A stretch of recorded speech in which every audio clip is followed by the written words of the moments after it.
বাংলাদেশের Donald Trump দেখতে অনেকটা আমেরিকার প্রেসিডেন্টের মতোই। সাদা লোম, অদ্ভুত চুলের স্টাইল আর ভাইরাল খ্যাতি সব মিলিয়ে ঈদের আগেই তারকা বনে গিয়েছিল নারায়ণগঞ্জের আলবিনো প্রজাতির মহিষ ডোনাল্ড ট্রাম্প। দেশীয় গণমাধ্যম থেকে শুরু করে আন্তর্জাতিক গণমাধ্যমেও প্রচার হয় মহিষ ট্রাম্পের খবর।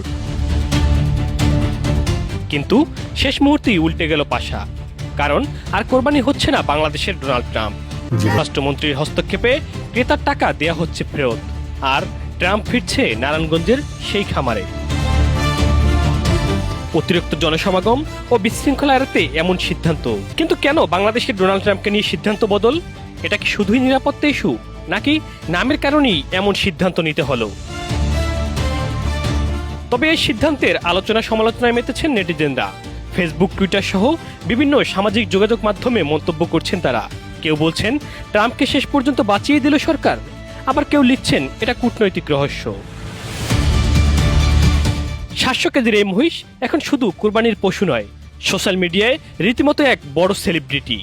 একই সাথে আমেরিকায় শত্রু দেশগুলোর যেন হাসির খোরাকও।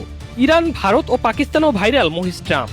পাশাপাশি যুক্তরাষ্ট্র, থাইল্যান্ড, জর্ডান ও যুক্তরাজ্যের বিভিন্ন সংবাদ মাধ্যমেও প্রকাশ পেয়েছে মহিষ ট্রাম্পের খবর। মোহাম্মদ সাব্বির হোসাইন, দৈনিক ইনকিলাব নিউজ ডেস্ক।